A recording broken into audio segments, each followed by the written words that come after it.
welcome to the Corman Fantasy Cast. I am your host, Kevin Eichels. With me, my co-host this week, Joe Holliday. Good to see you, Joe. Good to see you, Kevin. We have so much to get into today. We just came off an amazing draft. We're going to get into all the gritty details of it. We're going to talk about best values, biggest reaches, things we love, things we hate, and then we're going to have some awards at the end. It's going to be a great episode, and we're going to focus and go through and dissect every team. But before we do that, I have been informed that there is a video that has surfaced that has not been leaked out to the mainstream public yet. I have not seen this. It is new to me as it is new to you. So what do you say? Let's take a look. Hey, what's going on? What's going on? How you doing? What's coming off? Your pants?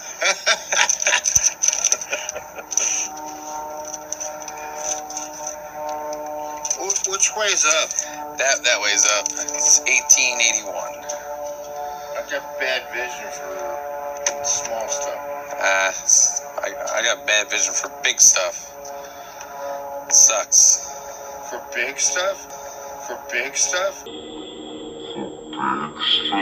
Yeah, like I can't see like really big stuff. So then, what did your eye doctor say that? I got laser surgery done. Really? Yeah. Fixed it for the most part. So what the fuck? This morning? Yeah, so if you want to do 2, or is that a 3? 3. So that would be 2181. Okay. They said they were gonna bring a girl over. He told me that too. The waitress just left, or else I would have brought her with me.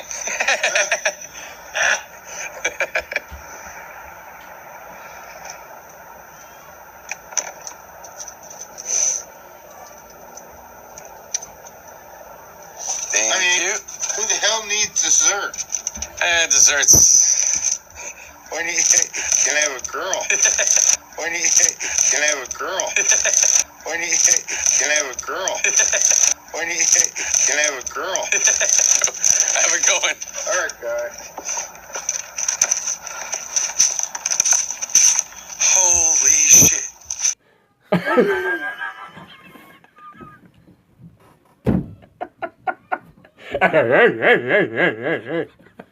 Oh, God.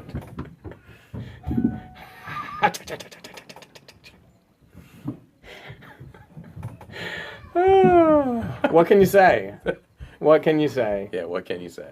Except on with the show. I'm sure that we'll get a lot of action, a lot of feedback on the message board from that. Oh, yeah. Okay, so moving into what we're here for, the dissection of our 2017 Corman Fantasy League draft. We're going to go through each team and really dig in on the things that we took away from it. Joe, before we get into it, any overall thoughts, some big picture thoughts now that the draft is behind us? Yeah, like the Zeke suspension really threw a wrench into everything for me. Like, I was just expecting to have one of those top 6, and having to take Melvin Gordon wasn't my favorite, but Marvin took LaShawn McCoy, and I really wanted McCoy because I know Brian's very high on him. It's always his boy, no matter where he is. Oh, yeah. Could have got Brian's entire squad. Probably could have even got Le'Veon Bell from him. Mm-hmm. Yeah. Yeah, so here we are. We're going to get into each team. We're going to go in draft order from 1 through 14. And here we go. Let's start with Knuckles. Now, I believe that I had a tremendous draft. By the way, before we get into these, just a reminder, we are going to have accolades that we give out at the end of this program. Sweet. We're going to have accolades that we give out, nominees for different categories having to do with the draft. That's going to be a lot of fun, and we're going to get to that after we get through every team.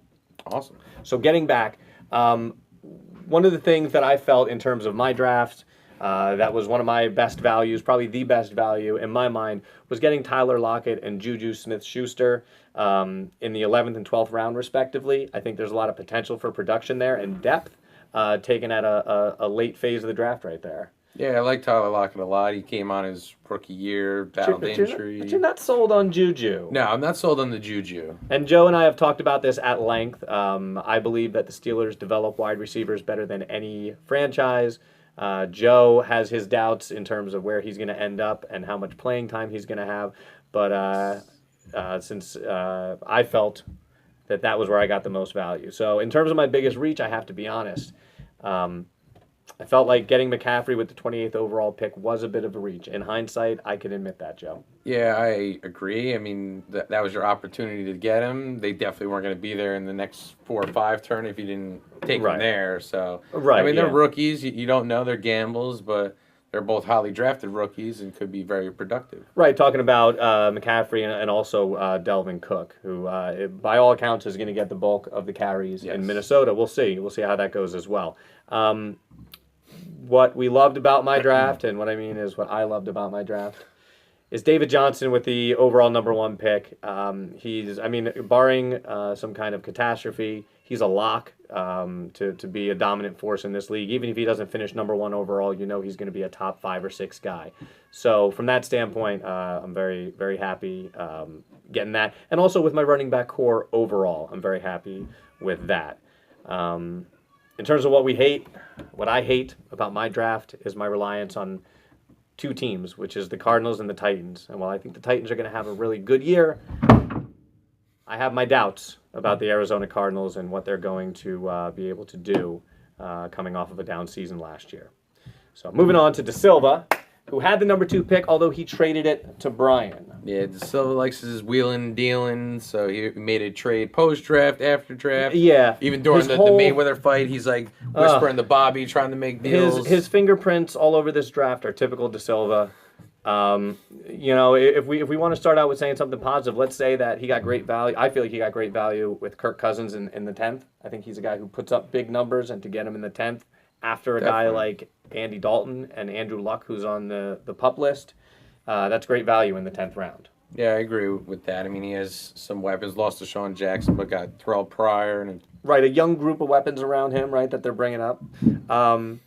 Biggest reach, in typical De Silva fashion, he traded Landry for McFadden on draft day. He traded away Landry and got McFadden back. And then a few days later, all this stuff about Zeke's appeal came across, and all of a sudden McFadden doesn't look like such a great... I know, but that's what I heard. He was trying to trade him to Bobby because Bobby has Zeke, and he's like, oh, you need McFadden. You're not going to have Zeke for 6 weeks. But Bobby wasn't budging. Bobby wasn't budging, right. So if the guy who has Zeke isn't budging, and is also a Cowboys fan, you should probably know that it's probably not a great pick. In terms of what we like, DeMarco Murray at 10th overall. What do you think about DeMarco Murray? Yeah, I like DeMarco Murray. I mean, he's got that young Derrick Henry breathing down his neck, but Keeps the pressure on. Yeah, he's solid. He's had solid years past. So at the 10th pick, it's pretty valuable. Pretty valuable. And what we hate, or I don't know, I can't speak for you, Joe. When I looked at T.Y. Hilton with his 2nd overall pick, to me it's a head scratcher. Not to take away from what T.Y. can do, but all the uncertainty around that Colts offense would scare me away from using my 2nd overall pick on T.Y. Hilton. That's just me. I can't speak for Joe, but when I look at what I hate about De Silva's draft, it's that move right there. Yeah, I kind of agree. T.Y. Hilton's a little bit of gamble with no luck, but with a healthy luck, he's very productive wide receiver. So absolutely, yeah. So we'll see how that plays out. We have, some people in this room think that Andrew Luck is going to be back the 2nd game of the year. I think that that's patently ridiculous, and he'll be out for at least the first 3 or 4 weeks. But we'll see how it plays out. Moving on to Bailey, who had the #3 pick.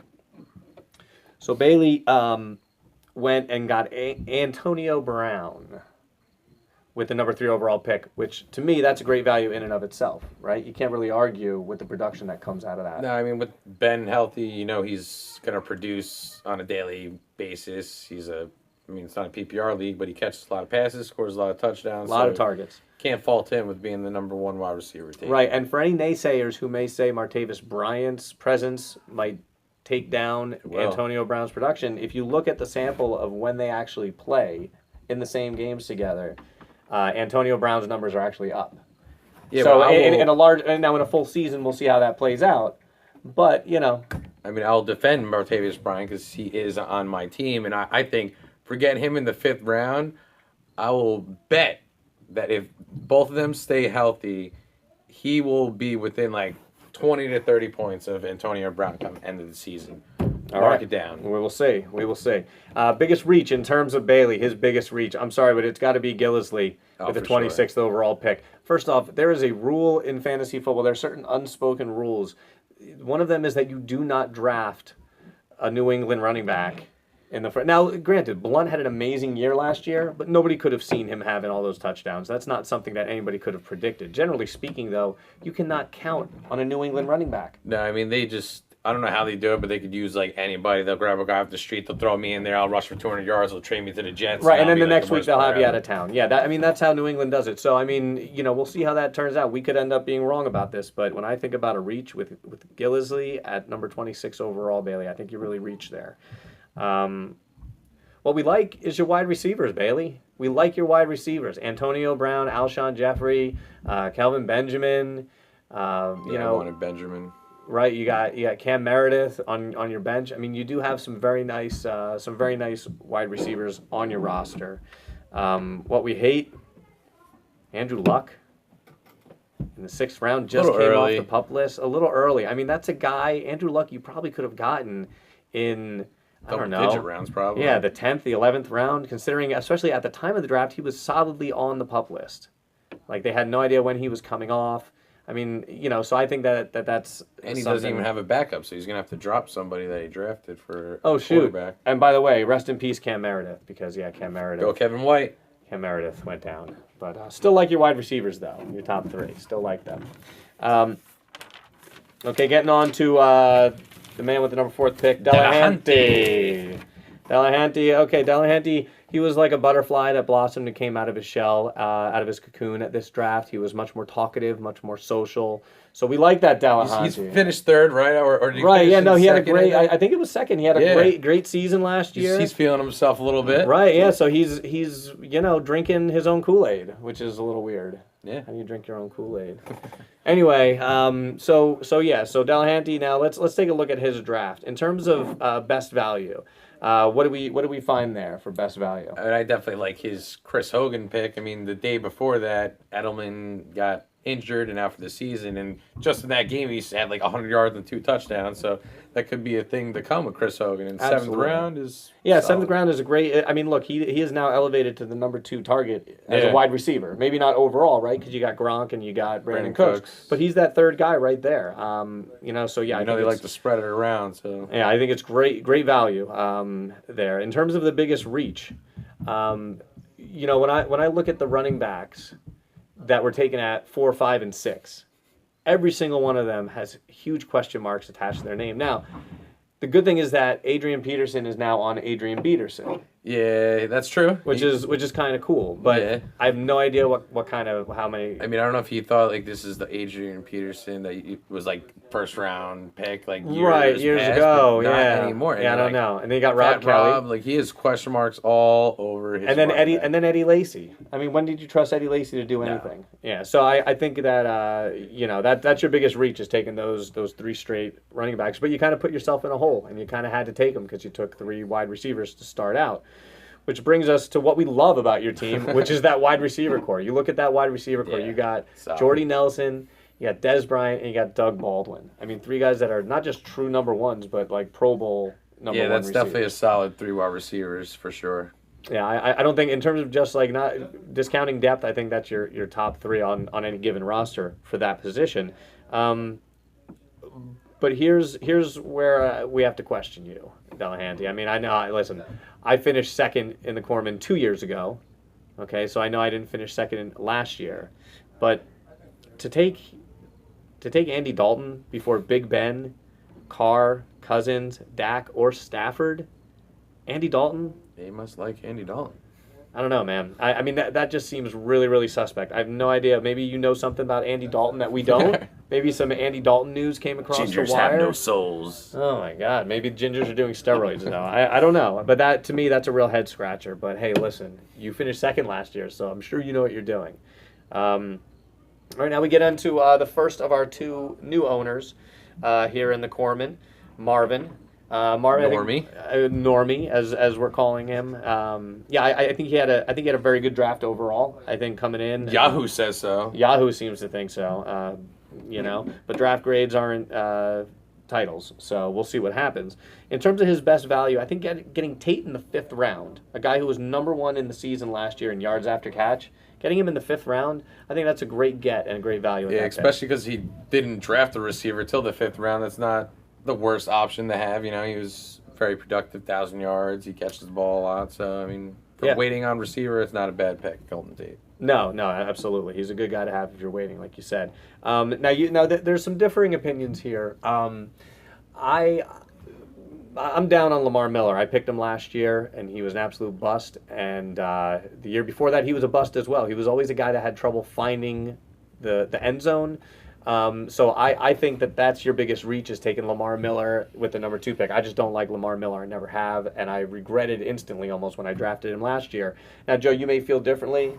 Yeah, I agree with Latavius Murray. I'm not a huge fan, but the beginning of Marvin's draft I like, but towards the tail end, the kind of like Tavon Austin, he was an early pick. There's a lot of filler. Darren Sproles, how much longer can Darren Sproles? Torrey Smith, you kidding me? That's not he's the number 2 wide receiver in the Eagles, last round pick. Oh, is he on the Eagles now? Is Torrey Smith on the Eagles? Yeah, he got traded to the Eagles. Well, poo-poo on me. I thought he was still with the Niners. No. Oh my goodness.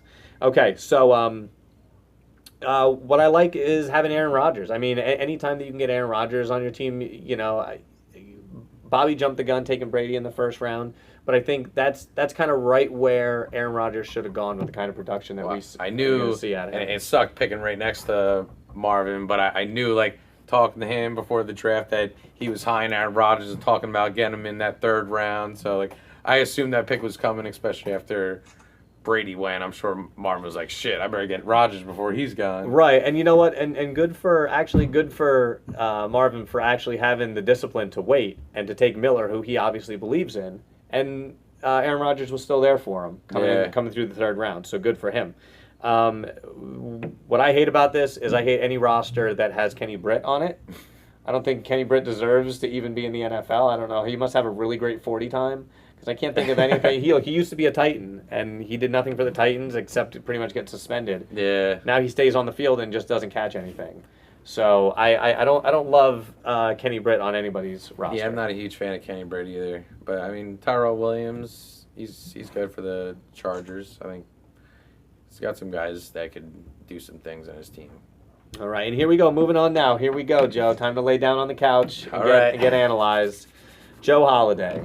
All right, so why don't you go ahead and talk to me? I can point out what I thought of your draft, but maybe you would like to tell us what you thought of your draft first. I wanted my strategy was to do what you did actually and go 3 running backs right off the bat. All right. Didn't work out that way, but I ended up drafting Melvin Gordon, like I said, with the Zeke suspension, it kind of bumped guys up a little bit. So I wanted to go running back, and I did, and then I just got a thing for DeAndre Hopkins where he made himself back onto my team. Last year I took him in the 1st round, last pick, so I feel like I got a little bit of a discount on him this year, and I'm going to give him another runaround. All right, well, and look, I thought that you had probably one of the top 5 drafts. Absolutely, I don't know where you would fall in there. I would say. I don't know if you were the best. But here's what I saw, and obviously everyone's going to have a different opinion, but I get to have the pleasure and the privilege of being on this show, so I get to share my opinion with all of you. So in terms of your best value, I think getting Martellus Bennett in what round was that? In the 8th round? Martellus Bennett in that offense with Aaron Rodgers, I think that's a great pick. I think he's going to be probably like a top 7 or 8 tight end. Yeah. And to get him where you got him, I think that's amazing. I was definitely big on Martellus Bennett this year. I watched a couple preseason games with the Packers, and he's been targeted a lot in the red zone, so I'm excited. Now, in terms of your biggest reach, I put John Ross, because I think John Ross, the rookie out of Washington, I think that there's... Top 10 pick, runs the fastest 40 time. Runs the fastest 40 time, but you know what? Got to be on the field to win the job. It's true. Okay, he's already off and the field. I doubt that he's ever going to even get on the field. If he does, it'll be like a Percy Harvin type thing where he's on for a few games and then injured again. We shall see. We shall see. What I like about your draft is that you have Big Ben and Wendell Smallwood both on the same team, but then you inform me that you dropped Wendell Smallwood. Yeah, but I like having that quarterback to receiver connection. So having every time Big Ben throws that touchdown, Martavis Bryant but you're gonna get that dance on the message board. Right. So I guess we can modify that and say what we like is that you have Big Ben and Martavius Bryant. Yes. Who we'll see how he does this year. What I hate about your draft is that you have Hopkins on your team again. You took him in the first round last year, and now you just decided like he'll still be your side piece. Like you're not gonna make him your main. I don't know. I get piece. so attached to my guys. Like Brian actually brought it out. I have 3 guys from last year's. Who draft are those guys? Who are those guys? I have DeAndre Hopkins again, Right. but first, 3rd round. I drafted Amir Abdullah again, and who was the last person was Tavon Austin. no, Marvin I'm Jones. sorry, Marvin Jones. I just got to think for them. Like I just believe, and I'm like, I'm not down on you. Like I believe in you. Right. Well, listen. Hopefully, it works out for you. As long as I it hope doesn't so. work out as well as mine works out for me. Okay. So moving along to Chris now. So Brother. Chris, I thought Chris also had a pretty good draft. I think overall he did okay. Once again, I don't think his draft was as good as mine, or maybe yours, but it was pretty good. Pretty Yeah, good. I agree. It was good. Robinson in the 5th round. I think that's value there. I think Robinson in the 5th round. What do you think of that? Yeah, I mean, he was productive, and Bortles just shit the bed. But, I mean, he did have 1,400 yards and, 14 touchdowns the year before. So, I mean, there's definitely upside getting him in the 5th round for Right. sure. Right, biggest reach. So tell me what you think about Mixon in the 3rd round. You Mixon. felt like that was a reach. Yeah, I mean, I didn't want anything to do with the Cincinnati backfield. They basically still got Jeremy Hill, Gio Bernard, now a rookie in Mixon. So, getting him in the 3rd round is kind of a gamble, but, I mean, maybe midway through the season he will be starting, but I just think that's a... Right, could almost be a guy that you see, coming on strong at the end of the year, but that's not really the guy that you take in the 3rd round. Yeah. Right. That's a guy you take maybe in the 5th or 6th round. Yes. All right, so what we like, so this is what I noticed about Chris's team, and I was talking to Brian about this. We were trying to come up with something about his team that kind of stood out, and I noticed that he's the only team in the league that has 4 wide receiver ones, true wide receiver ones on their team. So when you look at his wide receivers, you have Odell Beckham, who's obviously number 1 in for the New York Giants. Then you have Allen Robinson, who's the number 1 on the depth chart for the Jags. You have Stephon Diggs, number 1 on the depth chart for the Vikings. And then you have Jordan Matthews. I know people are kind of laughing at that a little bit since Nate Peterman will be throwing him the ball, but he's still the number 1 wide receiver on that depth chart. So that's something that kind of stands out to me. It tells me that he's really thinking about his wide receivers as being the strength and the core of his team. Especially since he took a lot of them in that 5th through 8th round, where you really kind of add your depth and focus your strategy. Yep. So, what I don't like is that he took Spencer Ware, and then I actually looked at this. I don't know what time. So Spencer Ware went in 10th round. the 10th round. So the draft ended around 8:30 or so, Bri? Around 8:30 it ended. So the draft ended around 8:30. So Spencer Ware was picked probably around 7:30 or so, let's say. All right, I actually looked, and it actually came across the wire at 8:10 p.m. that Spencer Ware's knee was season-ending, and that he busted up 3 ligaments in it. Yeah, so well, he he took Spencer Ware in the known. 10th round. Yeah, you're right. He should have known because we knew he took the knee injury. I thought Bobby would have been making moves but like that, not my brother. Right? Yeah, that's from a former Corman champion. That's kind of embarrassing. It's a disrespect to the family, some might say. Agreed. But anyway, so getting Spencer Ware when he got him, knowing that it was probably, and then I just thought it was funny the way that timetable worked out.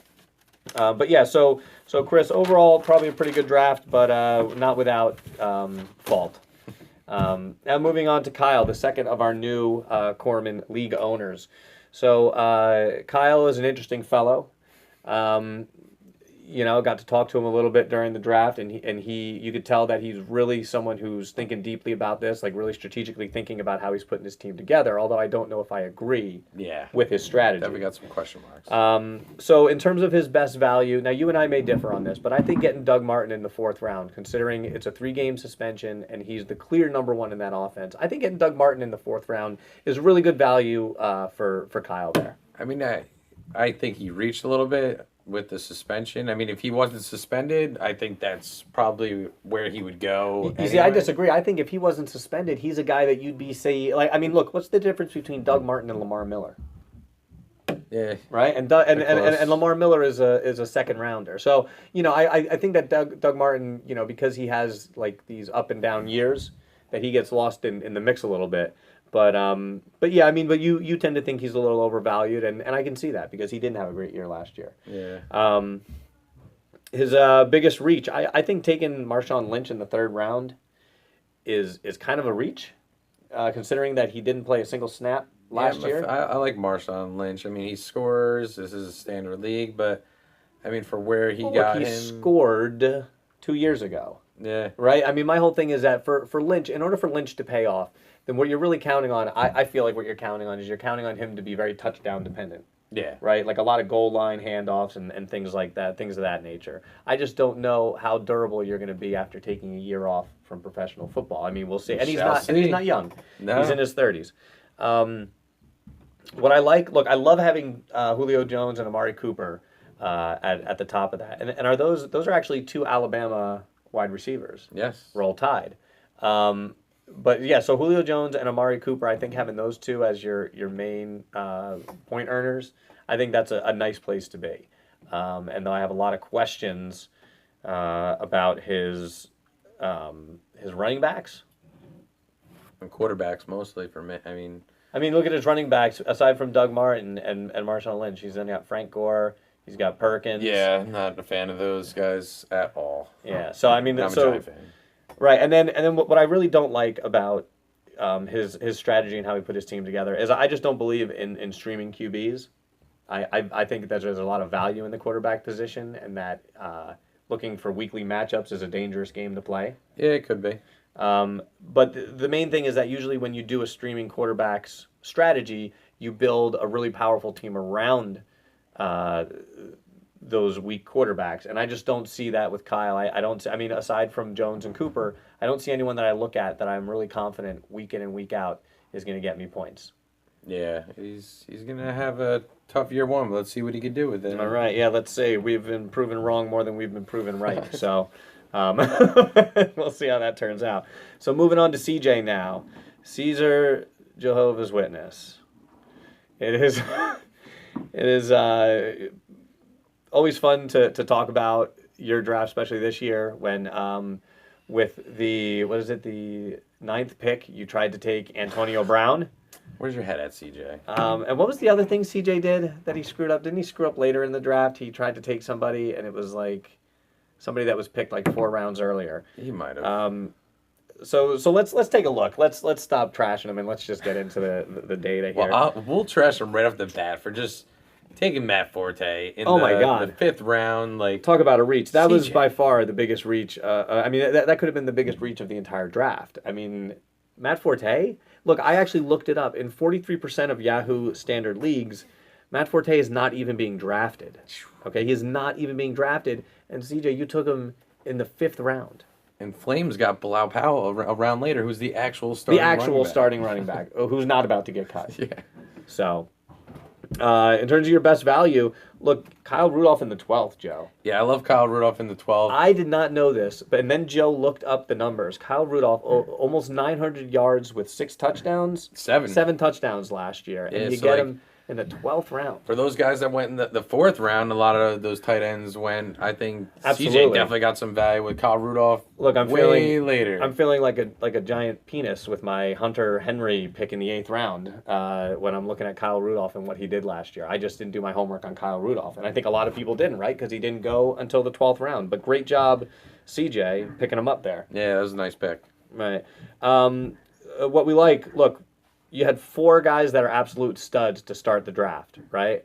Freeman, Cooks, Pryor, and Olsen. Those guys are pretty much guaranteed to perform for you. So I like your first 4 picks. Yeah, I love think those they're first really good. Really good.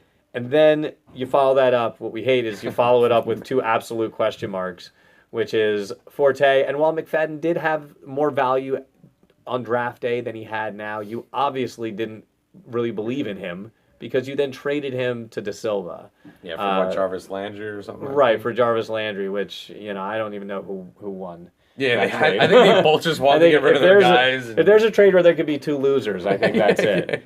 But yeah, so CJ, good luck to you. I've known you a long time, love you, but a lot of head scratchers there on that draft. He's in España.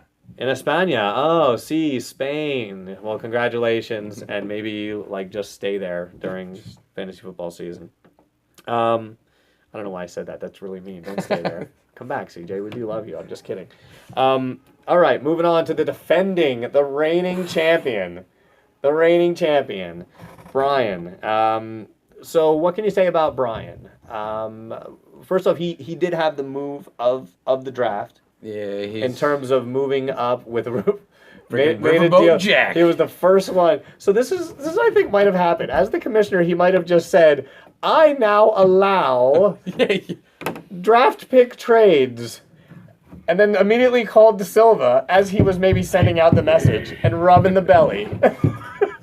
No, but in all seriousness, Brian pulled off the move of the first round, going up from the 10th pick and trading with De Silva, which enabled him to get Le'Veon Bell, which I think, phenomenal pick. I think when you're doing it, and look, De Silva, that was a pick that I think worked out for both guys. Yeah, I really think it did, actually. De Silva actually walked away. I don't love CJ Anderson with the third round pick that he took, but I think DeMarco Murray is a very good consolation prize to Lev Bell. So Brian, that was, I think his biggest value was finding a way to get up from 10 to 2 and to get a guy who's going to be phenomenal this year. Biggest reach, Joe. Talk me down from this, because I can't help but think that it was Marshall in the 5th. Yeah, I don't agree. I don't hate Brandon Marshall, and I know that as a Giants fan, you're probably going to be like, this isn't the most biased. This is the most unbiased take that you're giving me. This is my honest take. But let me just tell you what I think. Okay, Brandon Marshall, while I respect, and I think he'll actually do better than next year. He'll probably have close to 800 yards, between 800 and 900 yards. But I don't think he's going to get a lot of touchdowns. I think he's going to be a guy that puts up decent numbers. But I just think when you're picking a guy in the 5th round, you're saying that's my starter. That's true. And I don't know, like I for a wide receiver too, he may not be bad, but I think he's at that age where it could turn out to be risky and not a good move. I think that with the Giants obviously having Odell Beckham, he's the clear number one. Marshall's always been the number one his entire NFL career. So not seeing that double coverage and having to watch out for Odell, I think it's going to open up a lot of opportunities for Marshall. And I think you'll be surprised come end of the year if Marshall stays healthy that Brian will be more than happy starting him week in and week out. Yeah, and to be honest with you, I mean that's the fact that I'm picking that as my biggest reach is probably a testament to Brian's draft. I really did like his draft. In terms of what I really like about it is that you're looking at it and you're looking at a top 2 running back, the clear number 1 tight end in the league, a top 5 quarterback in Matt Ryan, and a high end wide receiver 1. Yeah. So I mean, while most people have I went running back heavy. Delahanty went wide receiver heavy. Brian opted for balance across his positions, and I think he did a really nice job of filling out his roster. Yeah, I agree. I knew he was going to target Gronk. Me and him talked before the draft. It's risky. It is, it's but a gamble. He is a whole nother animal. But if there's no tight end like him. Yeah, and there's no question. If he's on the field, there's no doubt that he's going to put up numbers. Yeah. I mean, there's not even a question about it. Nah, he's like a short. Now, if I had to criticize Brian's draft, I had to be fair, and I am reaching here. I got to be fair. I'm reaching. I really did like Brian's draft, but if I'm being honest and I'm trying to come up with something, you look at his top guys, and you look at Bell, who just got back to camp on Friday. You look at Gronk, who came off of a bad injury. You look at Allen, who came off of an injury, and you look at Brandon Marshall, who had kind of a down year statistically. So those are your top 4 guys, and there's some kind of cloud or some kind of question mark that you could put around them. Now, I think that most of the 3 out of 4 of those guys are probably going to end up producing really, really well. But yeah, I mean, there are some question marks there. For sure. Right. So, moving on to Bombo Berry. So the funny thing about Bombo was getting to the draft literally as he went on the clock. That was pretty insane. Bombo, he went on the clock, and then I see footsteps coming down the stairs, and it's like Bombo. And I'm like, we're like, Bombo, it's your pick. He's like, now? And we're like, now. And he's like, oh, shit. So he really got thrown into the frying pan with this. So Bombo, fucking, hey, dude, get here on time. We're not fucking around. All right? But that being said, I feel like he did okay with his first pick. Yeah, not bad. Because honestly, I thought about taking Mike Evans at 6, but I just wanted that running back so bad. So for him to get him a couple of picks later, I think he made out, being put under the gun. Right, yeah, being put under the gun. Now, in terms of best value, I like Parker. Yeah, Parker in the fifth round. I think he's a guy that's going to put up a lot of numbers, especially now you have an actual quarterback. Say what you want about And Jay he's Cutler. hyping him up. He's saying he's a faster, stronger Alshon Jeffrey. So, I mean... So there you go. So let's see how that goes. But I think having him in the 5th round, I think that's some good value. You agree with that? I agree with that. But then just a round later, I think his biggest reach is taking Danny Woodhead. And we're like... He's old. He's a PPR guy, not a standard guy. He's a PPR guy, not a standard guy. Also, there are certain guys that fit into certain offenses a certain way that you don't know how they would fit into another offense. And I think being in that offense, being that check down guy for Phillip Rivers is not a role that's available in every offense. Yeah, so it's going to be interesting to see how he's used, how frequently he's used. So I think there's some questions there. For a 6th, you're right. I feel like that's very high for the 6th round. I wouldn't have touched him until double digits. Yeah. Agreed. In terms of what I like, the funny thing is, that I actually didn't put anything that I like about Bombo's draft because I don't think he had a great draft. I think Zay Jones. I like Eric Decker where he got them. Austin Hooper could be an emerging tight end threat. Yeah, he's got some. But I guess what I really did like was how Bombo just ran down the stairs and under the gun picked Mike Evans, who's probably going to turn out to be like a top 5 or 6 wide receiver. Yeah. So good for you there. Yeah, Giants defense. I like them this year. Bombo, good pick. And Bombo, what I hate is your running back core. You have Isaiah Crowell, who's on last year's worst team in the NFL, and who has a rookie quarterback starting. And then you have Ty Montgomery, who is not even a running back. He's actually a wide receiver pretending to be a running back so that he can get snaps. Yeah, he's gonna be in some trouble, I think, with those running back core. Yeah, that could end up backfiring on him. But as we always say, time will tell.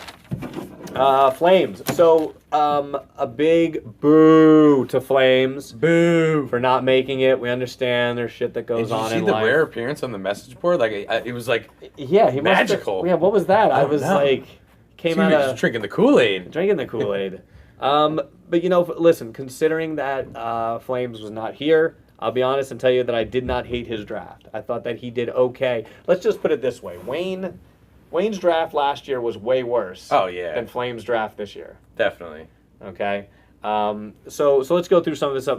The best value, you and I both agreed on this. Yeah, getting O.J. Howard on his last pick, I think he's got tremendous upside with Jameis Winston, having Mike Evans. Yeah, and that guy's usually an afterthought, but O.J. Howard could be a guy that ends up producing pretty well and being a good maybe second tier type tight end. He has him as his backup tight end anyway, so exactly. So you're playing with house money there. Biggest reach.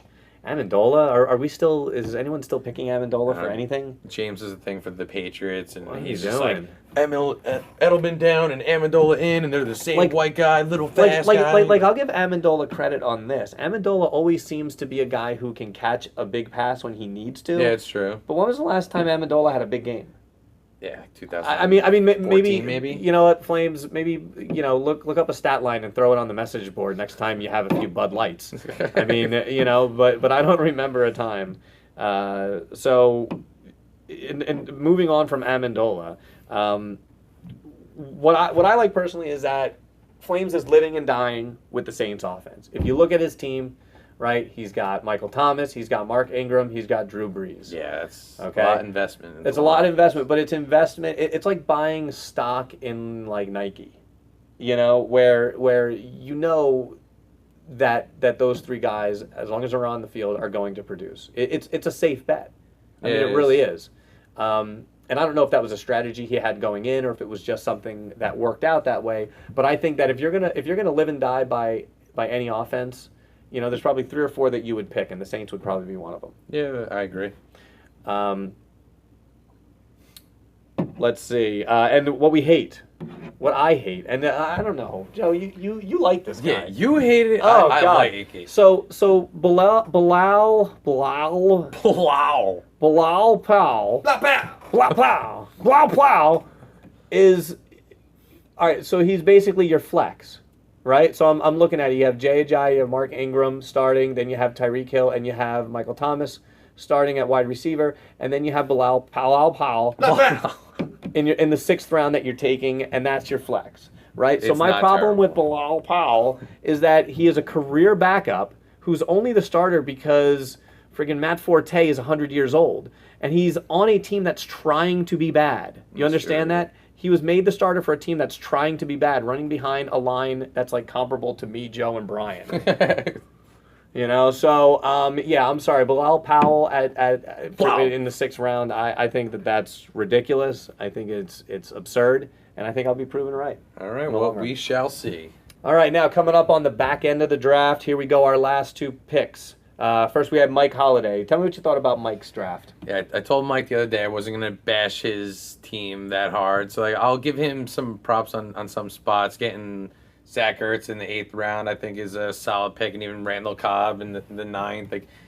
I think Aaron Rodgers has always had a little thing for Randall Cobb. And if he could stay healthy, he could be productive. Let me tell you something. It's a good thing that you told him you wouldn't say too many bad things about his draft, because I'm going to say a couple bad things about his draft. But I agree, best value is Ertz. I agree. I think getting Ertz where he got him is very good. I think he reached on Watkins in the 5th round. Oh, yeah, he's already trying to get Watkins out of here. Pee your pants.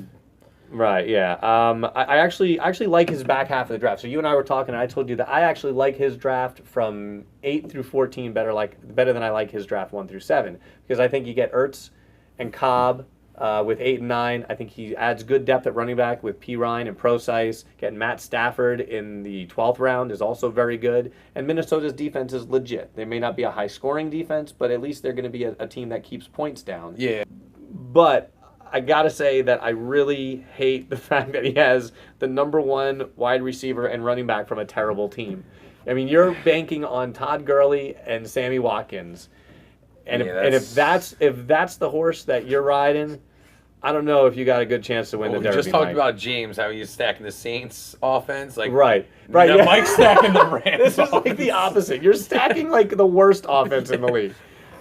So yeah, not really sure how that's gonna work out. I just think that there's a lot of question marks, Mike. That's all. And you're a former 3-time champ, although those 3 championships were a long time ago. But listen, overall you know what you're doing. But I'm just saying, when I look at that, I see a lot of question marks. So hopefully you can pull it together. And his Kareem Hunt too. I mean, 4th round, he was high on him. I think they get some value out of that. Right. And Kareem Hunt is something, I'm not as high on Kareem Hunt as other people, but I fully admit he could be a guy that pays off in spades. He could be a guy who really picks it up in that offense behind that line. So, and we'll see. And look, Gurley's in a new offense now. So we'll see. I still don't believe in Sammy Watkins, but Gurley could have a bounce back here. And AJ Green is rock steady. I knew Mike was going to take Gurley. So see, Mike, I said some nice things about your draft too. You did okay, but a lot of question marks. All right. And moving, it's almost fitting that Bobby is the last pick of the draft, because it always seems like he's probably like the most interesting person to talk about in the draft for some reason. Which is funny, because in the draft he's not like spouting off a lot. Like, he's kind of low key in person. Yeah. And then punching the numbers. Right, and then he creates calls. But then he creates his aura with his message board presence and his Bobby's World. His infamous Bobby's World installations. But so let's take a look. So Bobby had a very interesting draft. I think when you look at it, I think you could say his was probably the most interesting draft. When you look at the fact that he took Brady in the 1st round, which is always seen as a little bit of a reach, right? You always know, like, who's going to be that guy that takes the quarterback in the 1st round? Who's going to be the first one to pull the trigger? And this year, it was Bobby. I think last year it was Chris with Aaron Rodgers. Yep. And this year it was Bobby taking Brady, and then following that right up with Zeke.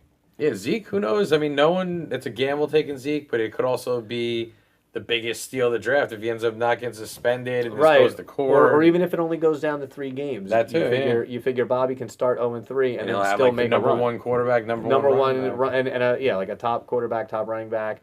So I think that he has the ability to put up some points. I think getting Ginn in the 10th round. Now tell us why that's significant, Joe. Yeah, well, I think the Ginn pick is big. One, because being on the Saints offense, and Willie Snead is now suspended for 3 weeks, so Ginn moves up to that number 2 spot, and Breeze likes taking those deep shots down the field. Absolutely. And Ginn still got that speed. He could have those boomer bust games. Right, he's got the burners on still. And Willie have him in the lineup or not is the question. Right, Willie put him in the lineup. Now biggest reach. Now look, a reach is a reach, even if your reach is with a really good player, right? Like, nobody is arguing that Tom Brady's not going to be one of the top, say, 2 quarterbacks in the NFL this year. But when you look at where Aaron Rodgers went, which was in the 3rd round, middle of the third round, kind of, and you see that Bobby took Brady at number 1, I think that's still, I mean, technically that's a reach. You know, it might be a really good reach, but it's still a reach. Bobby's the type of person he just wants to like know that he doesn't have to make a decision. Like he's gonna start Brady every single week. Right. And there's no yes. like The opposite question of about Kyle's strategy Yes. to screen the quarterbacks. Yeah, and you know what you got there. You know. But his running backs is what's gonna be hard because if Zeke does end up getting suspended, then he has Tevin Coleman and Terrence West as his starting 2 running backs. Right. It's kinda shaky. Right. So that, I mean, there were some questionable things about it. So he's got really, really shaky running backs if the whole Zeke thing falls through, right? Because his number 2 is definitely in question.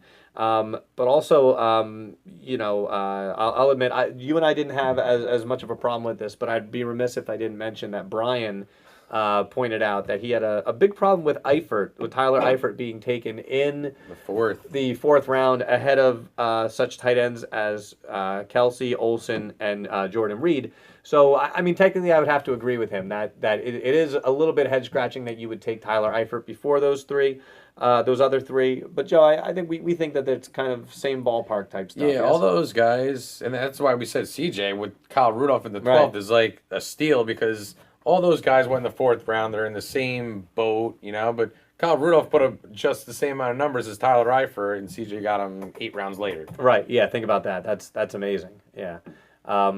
So we'll see how it turns out with Eifert and some issues there with the running back depth for Bobby. And guys, that brings us to the end of our draft analysis. And what we're going to do now, before we wrap this whole thing up, is we're going to give out our zombie awards. And the winners will, not in real life, but virtually receive this zombie award, which graces our table and which we are actually acknowledging for the first time. See many changes in season 2. Many, many changes. All right, so let's start off with our first award, which is our best value pick.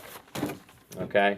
Now we had a few that we saw and that we valued. One of which was Chris Hogan in the in the 7th round. Yes, Chris Hogan in the 7th round. That was by Delahanty. So I think that was a really good value pick. What are some other ones? Yeah, I mean we spoke on it before with Martellus Bennett. I'll say myself, I got him in the 8th round. I think he could have a pretty big season. Also, Brian getting Keenan Allen. That's a good value pick. I feel like getting Keenan Allen in the 4th, a guy who's going to put up basically, you know, pretty much the same numbers, probably better numbers than a T.Y. Hilton. He's got the injury risk next to him, but for Brian's strategy by taking running back, then Gronk, and then another running back for his first wide receiver taken out, I think Keenan Allen's not that bad of a pick. Especially when you remember that he actually forfeited his 3rd round pick. Yeah.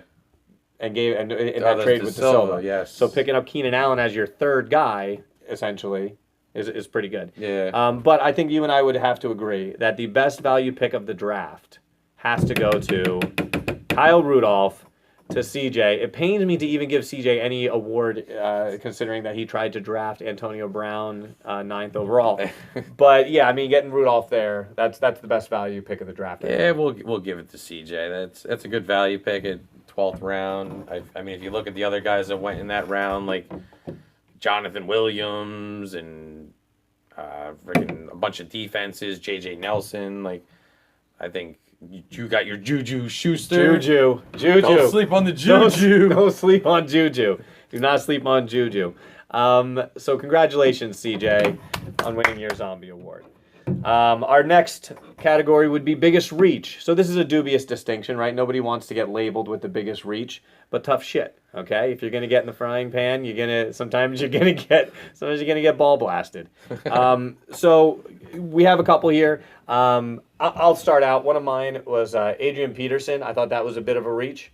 I think definitely. that he is merely a shell of what he used to be and is now behind a guy who's clearly better than him at this point of their careers in Mark Ingram. So I think that's a pretty bad reach with a 4th rounder.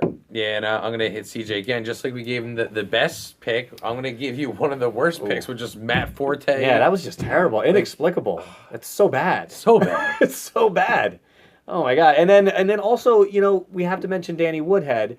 Because he was another one. Woodhead in the 6th round, what you're basically saying is this is a guy that I'm going to be starting every week when you take somebody in the 6th round. Yeah, and if you just, like, I mean, I could pull out a million. Like I got Emmanuel Sanders in like the 7th round. Like Yeah, there are there's so plenty many of guys people. that went There are plenty later of that people. you would rather have than Danny Woodhead. So many people, most of which probably Corey Davis. But anyway, no, but I think that we would have to agree, though. Yes. All right, and I say we have to agree because we actually talked about this in our pre-production meeting.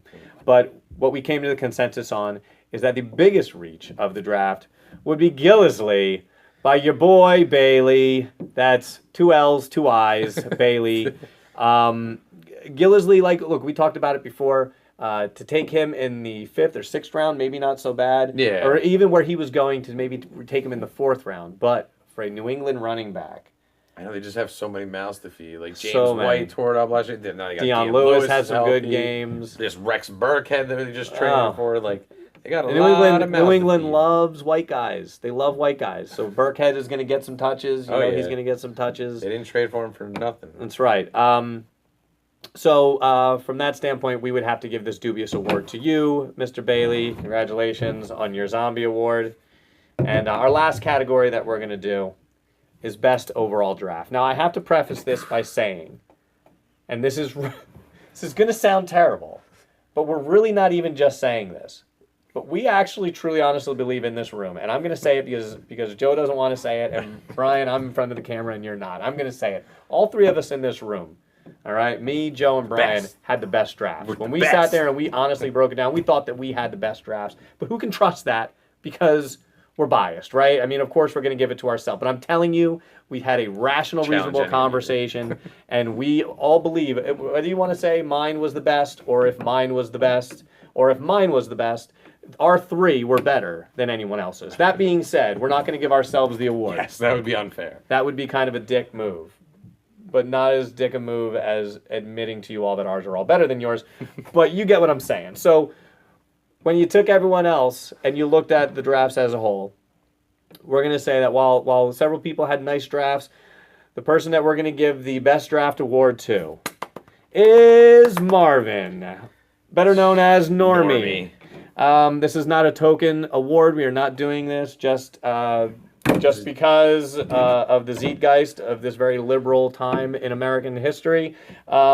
It's really because of how good the cupcakes were that your girlfriend made. So, Christina, thank you so much for the Christina's cupcakes. the real winner. And Marvin, you should thank her for this. No, seriously, Marvin had a really nice draft, came in, took it seriously. Yahoo thought so. Yahoo obviously thought, but we wanted to do this independent of Yahoo, which is obviously why our 3 are better than yours, Marvin. But of the rest, the other 11, yours was the best. Good job, Marvin. So great job, Marvin. And look, guys, that wraps it up. We're going to put a nice little bow on this. We're going to tell you guys, keep hitting up the message board. Okay, keep putting those GIFs on. This is kind of like a preseason episode still. So our GIFs, our GIF of the Week award will start next week and every week thereafter. So keep the message board. And we will dig deep. So if you post something really good now, trust me, we will dig it out and we will nominate it a week from now when we do our next episode or whenever we do our next episode. Until then, I want to thank you all for watching. I want to thank you, Joe, for being here. Thank you to Brian for setting up Jiminy Cricket Studios here in beautiful Hamilton, New Jersey. Until next time, Ave Atque Vale. See you around.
That you made, about that thing with the thing and the other thing. Your analysis is amazing. Mine too, I'm sure. Yeah,